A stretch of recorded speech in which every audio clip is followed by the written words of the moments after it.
and welcome to today's meeting of Democrats of Greater Tucson. My name is Larry Bodine, and I'm the president. And we have a wonderful candidate for us to speak to us today, Charlie Verdin. He's a Tucson business person running for the Arizona State House in Legislative District 18. And he wants to secure a bright future for his kids with strong public schools, a sustainable economy, while preserving our state's beauty. Charlie is a Native American born in Louisiana who moved to Tucson in 2007.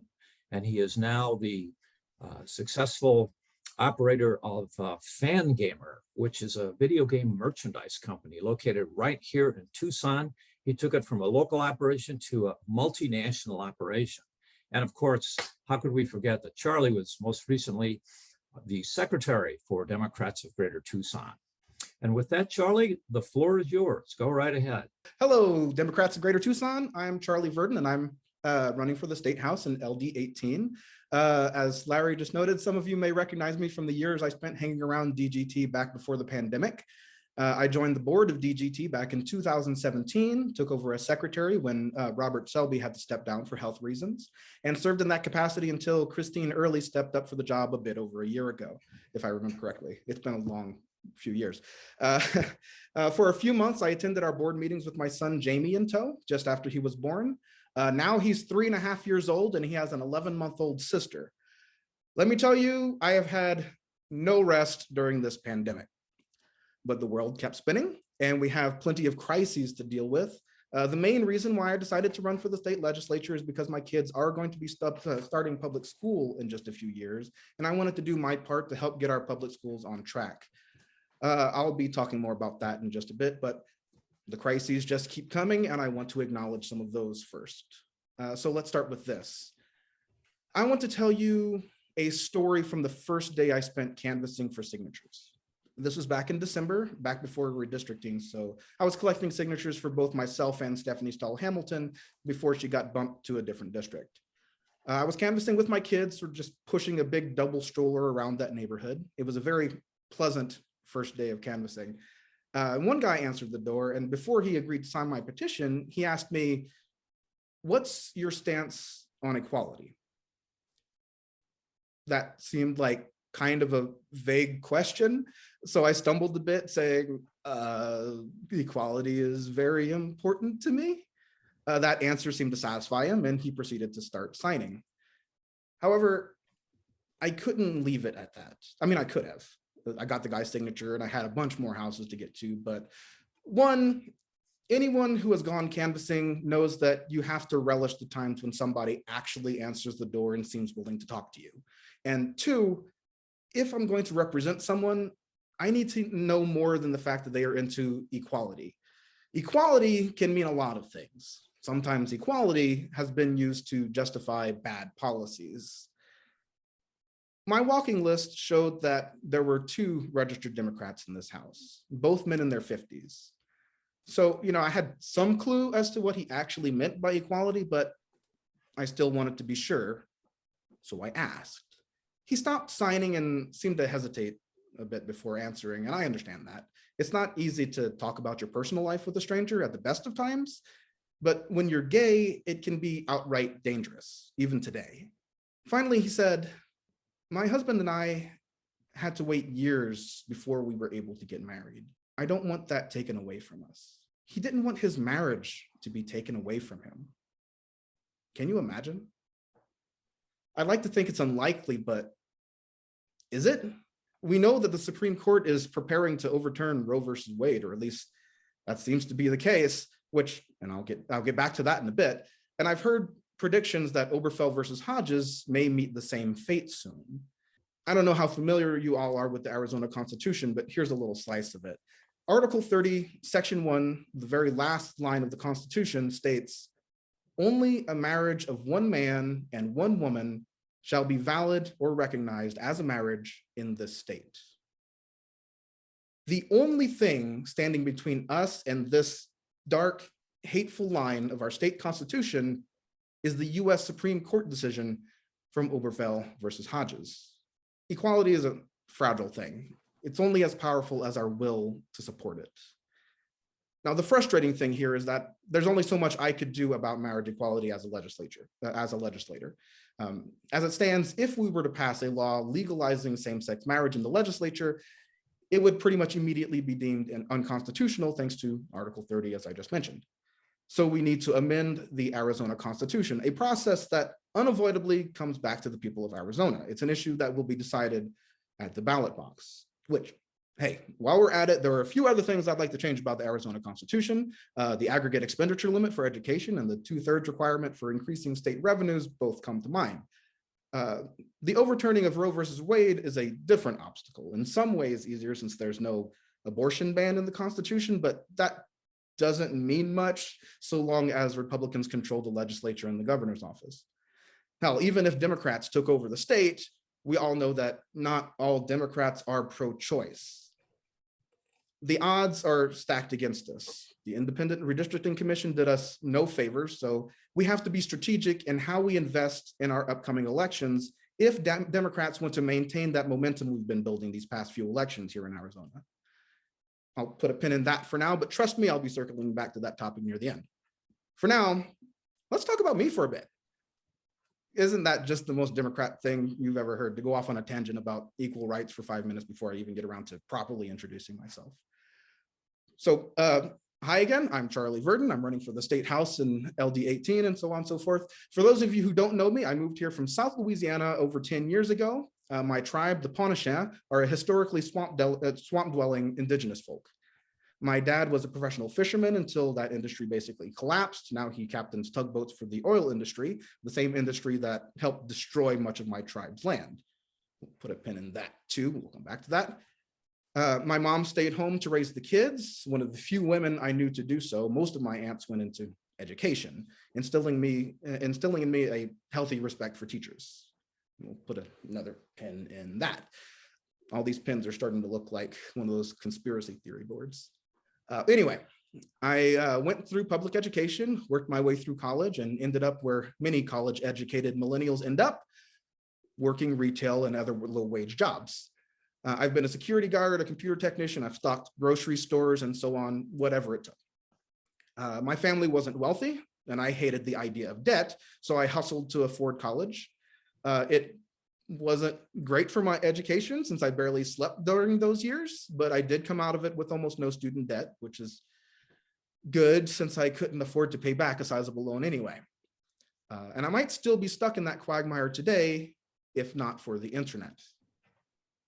I first got online back in middle school, and soon afterwards I joined a community there, a group of like-minded nerds all obsessed with this one obscure video game. Some of us poured our passion for this game into making art, writing stories, learning to program so we can make games of our own, the kind of things that kids do when we get really enthusiastic about stuff. Well, it turns out that a lot of these things we did for fun eventually evolved into marketable skills. Me and some of my internet friends got together one day to start a company here in Tucson. We made some merchandise, the company grew, and now it's one of the most successful video game merchandising companies in the world. The company is called Fangamer, and our main office is in Midtown Tucson at the corner of Speedway and Rosemont. We also have branches in Japan and Europe now, and we also own a shirt printing company as well as a vinyl record manufacturer. Long story, feel free to ask me about that later. Owning and growing a company is difficult, especially if you want to do it while actually taking care of yourself and your employees. We struggled for years before finding success through hard work, skill, and a fair bit of luck. And now all of us weird internet kids are getting older, having kids of our own, developing generous parental leave policies so we can afford to have kids. And let me tell you, having kids is not easy these days. I'm unusually fortunate for someone my age. My wife and I both have well-paying jobs, which means my kids get to go to a daycare, or they need to go to a daycare so that we can work, and daycare is expensive. And the daycare we use is one of the cheaper ones. It's hard to afford to be a parent, even with dual incomes. I can't even imagine how difficult it is for single parents or those with low-paying jobs. And let me be clear, childcare workers are not making a lot of money in that industry either. They're often making at or near minimum wage while doing one of the most important jobs we have. taking care of our babies, our toddlers, and our small children. It's no wonder that we have a child care worker shortage. Parents can barely pay to afford it, and workers can barely afford to do the job. We need to recognize the importance of early childcare. It's a vital part of our economy, and childcare workers deserve to be paid better for the work they do. We need to do more to subsidize the cost of childcare so that parents who want to work can do so without breaking the bank. My concern for children doesn't stop there. After all, my kids will be in public school in just a few years, and we all know the state of our public school funding. It's very concerning as a parent, and I understand why many parents choose private charter schools instead. I met with another parent while canvassing a Midtown neighborhood, and we spoke at length about local schools. She told me about how she and several other family members on her street have a carpool going so they can drive their kids up to a school in the foothills. Now, I'm not going to call out the specific school they have a grievance with because I don't know all the facts, but this was a parent who believed in public schools and knew why it was important that kids go there. But according to her, the school had a bullying problem, classes with disruptive students, and an administration that was too apathetic or too overwhelmed to do anything about it. The kids' performance was suffering. And more than that, the kids were just thoroughly unhappy there. How could they focus in that sort of environment? So the parents took them elsewhere, and the kids were happier, and their performance improved. Now, this might sound like I'm being hard on public schools, and certainly there are people who would use this as an example of parents losing faith in their public school system as evidence that public schools are failing, and we need to invest less in public schools and more in the charters and private schools. But no, I think this is evidence of the contrary. This situation is manufactured. Of course, public schools are struggling. They're underfunded. The staff is stretched thin. It's not that we're investing too much into public schools. We're not investing enough. It's not even a mystery. Our per pupil spending in Arizona is well below the national median. We rank well below other states, even with similar income levels and costs of living. Likewise, the situation is manufactured to make private schools more attractive to parents. They can be selective about the children they admit, weeding out kids they consider undesirable. They can also spend more per student because their rules of operation are more lax. They're not required to spend money on things like student transportation and cafeterias. They can pass more cost to the parents so they can afford things like smaller class sizes. Private schools aren't better. The deck is just stacked in their favor. And less advantaged children are paying the cost. And we know that over 90% of children in the state still go to public schools. We need to fix this. We need to show teachers and other educators the respect they deserve. But we can only do so much in the legislature as it stands. Earlier, I mentioned how we need to amend the Arizona Constitution to remove the aggregate expenditure limit, as well as the 2/3 requirement to increase state revenues. So long as those clauses exist in our Constitution, our efforts to improve education spending aren't just hobbled, we're actively losing ground over time. Speaking of losing ground, I mentioned earlier that I'm a member of the Pontotoc tribe of South Louisiana. In the past few decades, coastal erosion has washed away much of the land my ancestors called home. 90% of our land has washed away. Try to picture that in your head. It's like a scene from a climate change horror show. Simply put, within a decade or two, there will be practically nothing left. Many members of my tribe have moved away, including myself. And in a real sense, we don't have a home to return to. Part of that is due to water management. Part of it is climate change. A significant part of it has to do with the oil industry cutting endless ditches and canals through the marshes in search of riches that they found, certainly, though it's my people who have had to pay for it ever since. Water is important, even in a place like the swamplands I come from, where water appears to be in abundance. You have to take care for how you use your water. Arizona is mostly desert. Water is not in abundance here. And if we're not careful with the waters we have, well, this place may become just as difficult to inhabit as the land of my ancestors. I don't want to lose another home. I want Arizona to prosper without sacrificing its future in the process. So I'm committed to addressing our water crisis. Now, I don't have a comprehensive solution to this problem. I'm an online retailer, not a hydrologist. I have a few ideas, certainly, like incentivizing less water-intensive crops, subsidizing more efficient irrigation methods, curtailing overambitious housing developments, and so on. But in general, I have to leave the finer details to the experts. What I can do is advocate for water conservation to drive home the importance of addressing this problem immediately. I know what happens if you don't take this kind of environmental issues seriously. What happens when you pass the buck to the next generation? The opportunity to do something about it passes, and the next generation is left holding nothing. Of course, Republicans seem to, by and large, prefer to keep their head in the sand about it. They take a magical thinking approach, convinced that somehow, some way, it'll all work out in the end. So we have a problem. So long as Republicans remain in control of the legislature and the governor's office, we'll continue to have a difficult time actually addressing anything we want to do, really. Most of the significant positive policies we've seen passed lately have been ballot measures organized by citizens, not by the legislature. And I'm sure you all know that ballot measures are a ton of work. It's a slow, tedious process that requires countless hours of work from an incredible number of people just to even get those measures on the ballot, never mind actually convincing voters to vote in their favor. So we need to keep working to flip the legislature. And with the recent redistricting, the odds are stacked against us. We need to be strategic in how we apply our energy and our money. And with this, I believe I'm taking out the last of those pins I was putting into conversations earlier. Goodbye, conspiracy theory board. I'll miss you. So, strategy. Strategy is one of the reasons I'm running as a clean elections candidate. I'm also running clean elections because I believe in the idea of publicly funded elections. I think that money is a corrupting influence on politics, and I think that public funding helps a more diverse array of candidates become competitive in politics.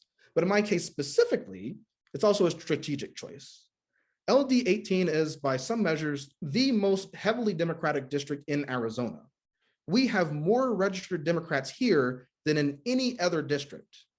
And the leaders in our district come from some of our best, most well-organized districts of the past decade, LD9 and LD10. So let's be real.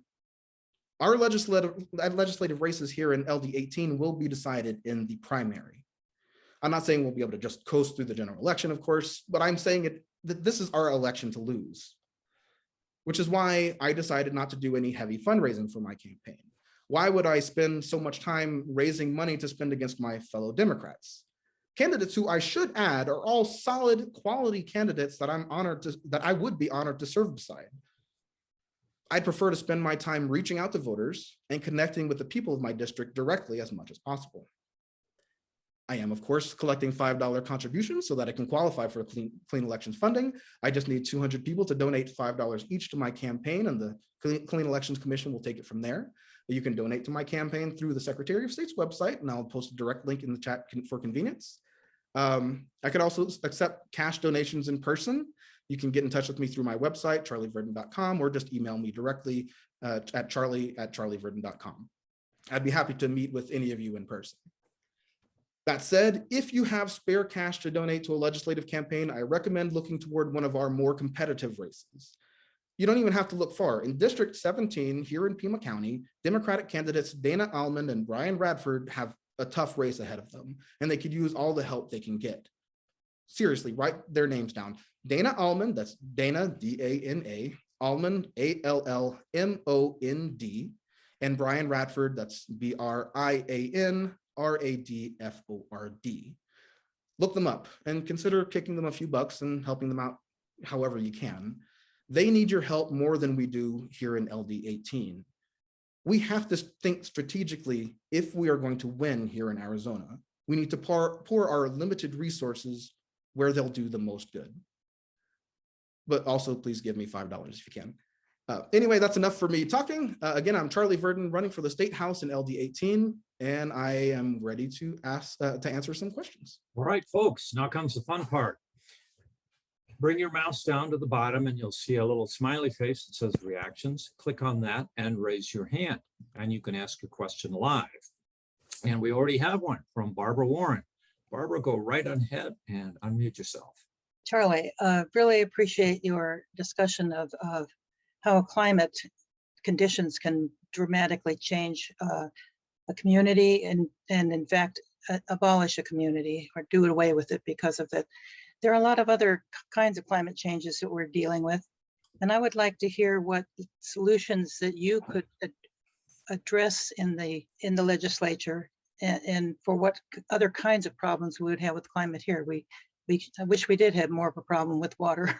We don't have enough of it, but there are a lot of other things. What else could you do in the legislature to address climate change? Well, there's certainly a lot of things that we Democrats would love to see happen, especially the movement towards solar and less on our reliance on coal power, which is still, I believe, the major producer of electricity here in the state, which is terrible. We're Arizona. We have over 300 days of sun every year, and we can use that.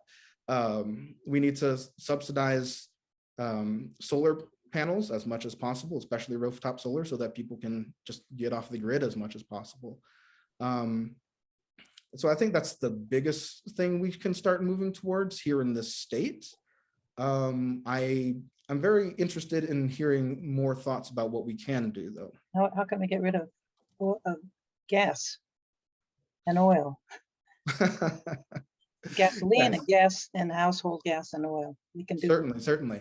I mean, I think it would be great for us to move towards more alternative fuel vehicles, especially electrical vehicles for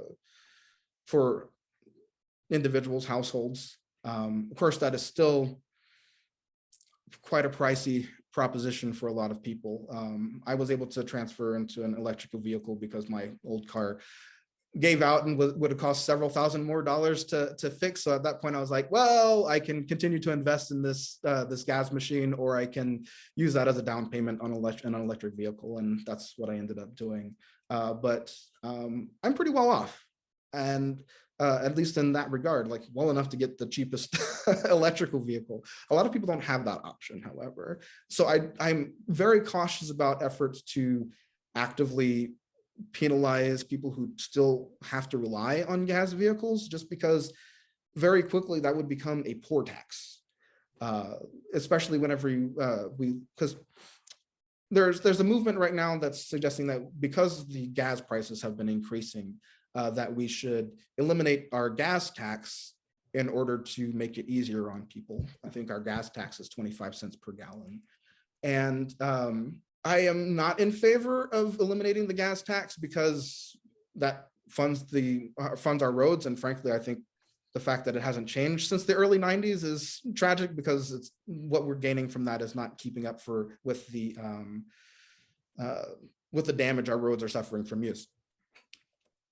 But that said, we are moving into a reality where increasingly the vehicles on the road are not powered by gas. So again, that's becoming more and more of a poor tax going forward. So I think we're going to have to look into a way to fund the maintenance of our roads that doesn't rely on charging people who use gas. But that's I don't have a solution for that just now. I'm just recognizing that this is a complicated issue that we need to solve. All right. We have a question from Lillian Fox. Lillian, go right ahead. Okay, these are just really minor questions. Do you know how many Democrats are running an LD 18 for the House? Yes, there's 5 of us. There's myself, Wow. There's Kat Strafford, Nathan Davis, Chris Mathis, and Nancy Gutierrez. Okay, because you sound absolutely great. And the other question I have is, I was in LD 10. I don't know which LD I'm in now. If I give $5 to you and it turns out I'm not an 18, is that a problem? That actually isn't, because this is a redistricting year. So I can actually accept donations from both people who are in my current district as well as my previous district. And I will LD 10. So thank you very much. Thank you. Back to it. All right. We have another question from Michael Bryan. Michael, go right ahead. Hey, Charlie.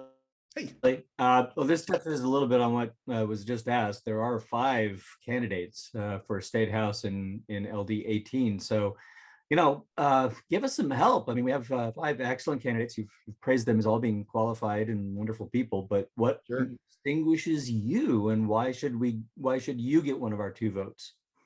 Well, one of the reasons is because, like I said before, I am in a position to be able to advocate very strongly in favor of especially environmental protections, because I've had personal experience dealing with what happens if you don't handle these things. And I think that will help to drive home the urgency of us handling our water crisis. In addition, as a business owner, I'm very hesitant to bring up the business owner thing a lot of times, because that can sometimes give people the impression that I'm a pro-business candidate, and pro-business has a connotation that means anti-worker, and I am not that. But I think that being a business owner does help with actually speaking to Republicans, because especially if, as seems pretty likely, if we don't take over the legislature, we need to be able to speak in a language that they will understand. And oftentimes business language helps to drive home points that speaking on from a moral standpoint doesn't work on them. All right, we have a question from Steve Linder. Steve, go ahead and unmute yourself. Yeah, hi, Charlie. I miss you at our meetings. I remember when your little boy was first born and you brought him to our meetings in a little carrying case. So he must be much bigger now. My question is this. If you are elected, and as we don't want this to happen, but most likely Republicans still have control of the legislature, how do you expect to get things done with them? And or do you expect that the next Republican legislature will go even further into crazy land? And what do you see as a way to get things done, being in the minority at all, working with these people? Certainly, and it's definitely possible that we will see a descent more into crazy land. The good news there is, because I have friends who are in the legislature, and they tell me a little bit about how it goes and what it's like actually working with the Republicans. And generally speaking, it's hard for a Democrat to actually get anything moved into a vote, because the Republicans control all of the committees, and they decide whether or not anything goes forward. So a lot of what we end up having to do is play defense. And luckily in that regard, a lot of Republicans, the Republican Party is fractured right now. They are in a constant battle between the more business-minded folks and the crazy folks. And so the important thing there is going to be mitigating the damage that they can do by approaching those more level-headed Republicans and telling them, look, this is crazy and here's why. This is what's going to happen if we pass X legislation. And again, that's where I'm hoping that my history as a successful business owner will give me a little bit of clout in their mind, so that I can convince them to stop the worst from happening. But working with Republicans is going to be a difficult thing no matter what, because frankly, they are just not interested in working with us. So the challenge for us is going to be breaking through that barrier and actually connecting with them as people, and trying our best to worm in a win when we can. Okay, I had a question for you, Charlie, and that focuses on creating a new economy for Arizona. You mentioned as one of your platform points that you want to create an economy that attracts high-skilled workers to Arizona. What legislation would you introduce to accomplish that? Well, the thing about attracting high-skilled workers is that they want to be in a place where they can live and work comfortably. And so, and part of that is making certain that they as workers are protected. And I think that supporting our labor unions, supporting just general worker protections is going to help make high-skilled workers more interested in actually coming over here. But in addition, it's quality of life things that we need to work on in order to make this place attractive for people. So whenever we address our public education, we're addressing our high-skilled worker problem, because high-skilled workers don't want to move to a place where their children aren't going to get a quality education. So we can address that. Basically, what I'm saying is that we can address that problem by addressing everything else, which is is a roundabout way of doing it, but I think that's what we need to do. Okay, we've got a question from Craig. Craig Mark, go ahead and unmute and ask your question. No problem. As a business owner, and you would be in the legislature, what would your position be on minimum wage? I would love to see it increased. As a business owner, we actually at my business continuously try to maintain our employees' salaries at well above minimum wage, which in some ways kind of puts us at a competitive disadvantage because if we had major competitors here in this state, they wouldn't have to do that. I think, and that applies generally to employers. The reason why a lot of them stick to lower minimum, like at or as low a wage as possible, is because if they pay their workers more, that eats into their profits and makes them less competitive to their competition. And which is why we have to increase minimum wage as legislation, like for everybody, so that it's not a competitive disadvantage for everybody to get paid better. Everybody has to do it, so they all are dealing with the same problem. So yeah, that's how we have to address the minimum wage problem, I think. Follow-up question for you, and that concerns education. The state budget currently has a $5 billion surplus. And if you were in the legislature and talking to a Republican legislator, what would you say to convince them to spend the money on public education? I think that using it as an economic incentive will help to, like whenever we were talking earlier about my plan for bringing in more high-paid workers, if you speak about funding education from that lens, then I think that will help it to be more of a convincing argument for the more business-minded Republicans. All right. We've got a question from Susie Anderson. Susie, go right ahead and unmute.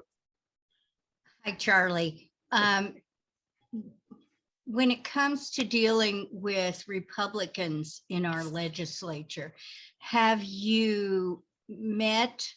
Do you have any relationships with any of the Republicans that might help you find a common ground?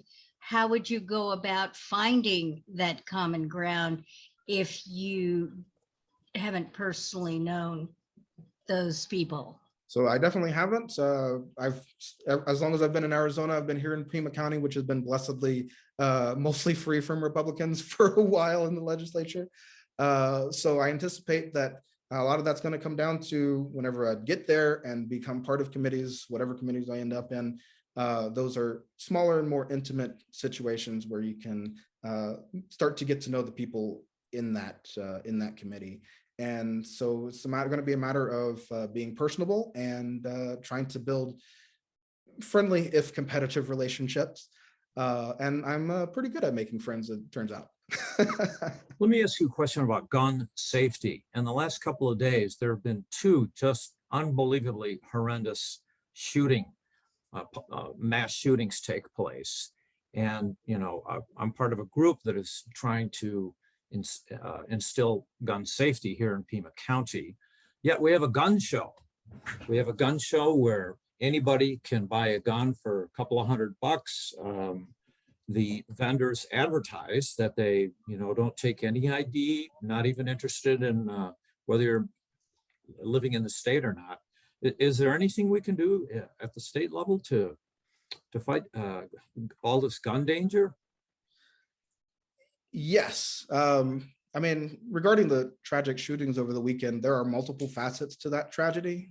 One, there is the problem of gun accessibility, and that is a problem that we need to discuss. I think our national obsession with firearms is and has proven time and again to be a dangerous cultural obsession. And like any cultural change, that's going to take time and effort to unravel and replace. In the meantime, the best we can do is push for responsible gun ownership reforms. At the heart of my personal gun philosophy is the idea that gun owners need to be responsible gun owners. And that means they need to take responsibility for what happens with their guns. If an accidental discharge hurts someone, the gun owner is responsible. If a child gets a hold of a gun and hurts themselves or others, the gun owner is responsible. If the gun ends up in the hands of someone who uses it to commit a crime, the gun owner is responsible. As far as I'm concerned, gun ownership is a serious duty. If you are to own a weapon, it must be secured and used with caution. And if you sell your weapon to another person, I think the onus is on you to do your due diligence on the person that you're selling it to. But in this, for the tragedies from this weekend, that's not the only problem with those shootings. The Buffalo shooter was explicitly espousing white supremacist ideology, particularly the Great Replacement theory. And as a Native American, I personally find it awfully cheeky of white supremacists to go off about outsiders taking over their land. I've always been taught that America is a melting pot, and in my opinion, we're a stronger nation because of our mix of races and cultures. We have the opportunity to exhibit the best of everyone, and homogenizing our country makes us weaker. So I think we need to do more about combating white supremacy in this country. We need to teach our children the value of our amazing melting pot country and to appreciate our diversity. And we need to do more to call out and combat white supremacy when we see it. Question about the Supreme Court. There was recently a lawsuit that was aiming to get Mark Finchem off the ballot. You know, Finchem's a terrorist. He was at the January 6th insurrection. He is a member of the Proud Boys terrorist group. What would you say to Mark Finchem that, you know, he wants to be in charge of our elections as Secretary of State? What do you say to a guy like that?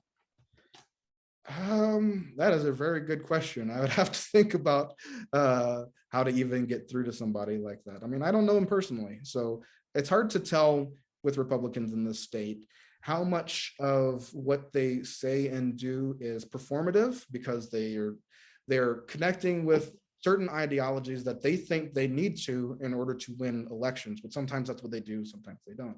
But you can see that especially with Doug Ducey, who built himself originally as more of just a business-minded guy, the ice cream man, and has, especially during the Trump presidency, had to take more far right-wing positions just to remain relevant in the party, when I don't think that that's where he is as a person, although it doesn't speak very well to him that he bends the way he does, and especially because it doesn't really seem to actually improve his image in their minds. All right, Susie, you're up. You have a question.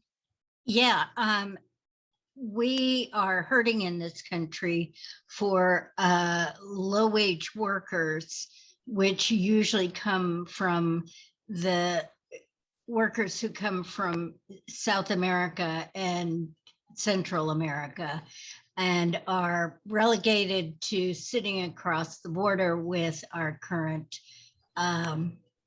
lack of an immigration policy. What do you say to, you know, what could you do about that?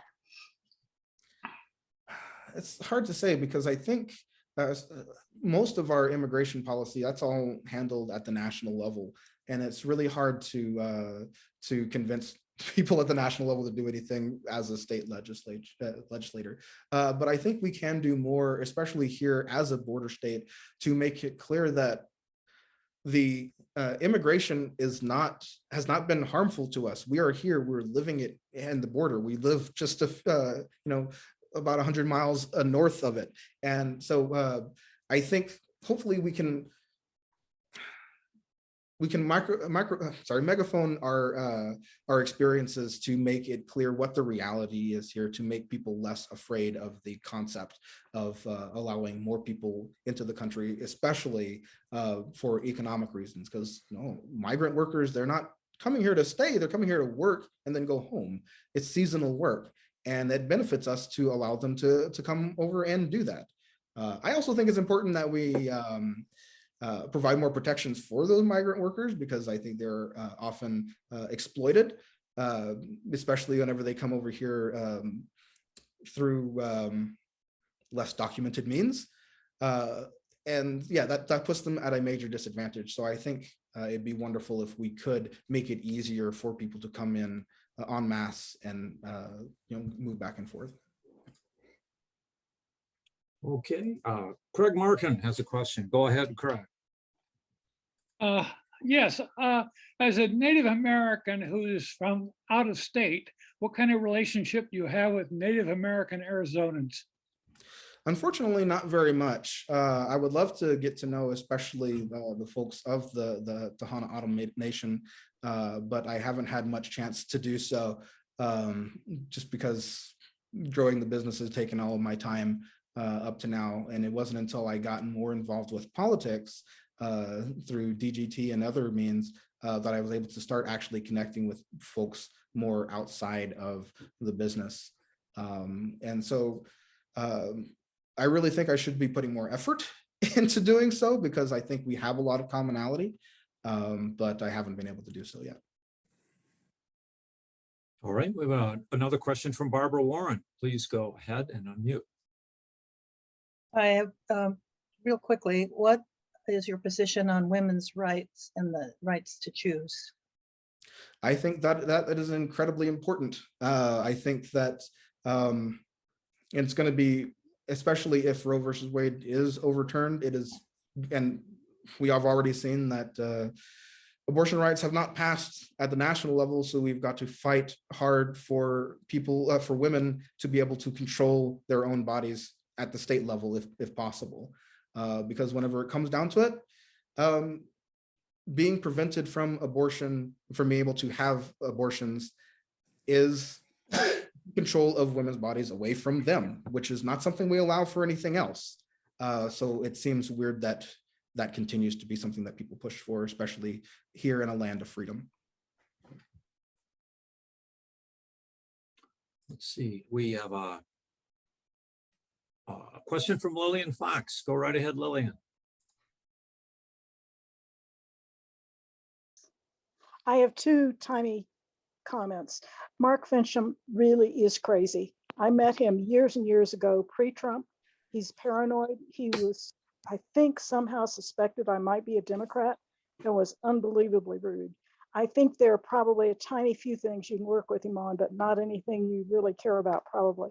The county assessor for Pima County is a Tohono O'odham woman. She's the first Tohono O'odham to be elected in a countywide election in Tucson or in Pima County. You might find her to be a really good contact for getting to know Tohono O'odham people, because she's very intelligent and very perceptive.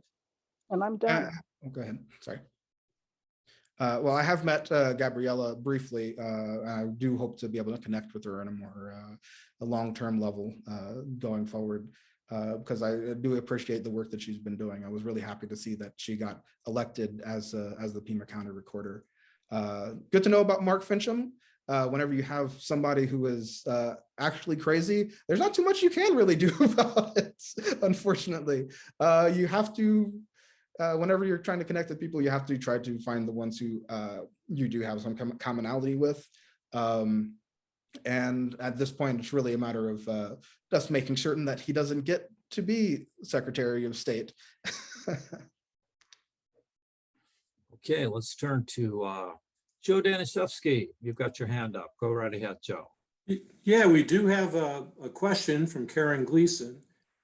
Charlie, how long have you been a resident of Arizona? I actually moved here at the beginning of 2012. I've been, let's see, we founded our company here in 2007, but at the time we were not established enough to be able to have me move over here and work at full time. So I was working remotely from Louisiana until I was able to actually move out here. The first time I visited Arizona was in 2008, whenever we had a big product release and they needed somebody to come out here to help ship out a ton of orders. And I was very charmed by Arizona whenever I came out here at the time. But yeah, I didn't actually move here until 2012. Great. Thanks, Charlie. Okay, I believe you've exhausted the questions that everybody's got. Wonder if you could sum up and close our meeting, Charlie, by talking about how can we get in touch with you? How can we find out more about you? And how can we support you? Sure. Larry, Yes.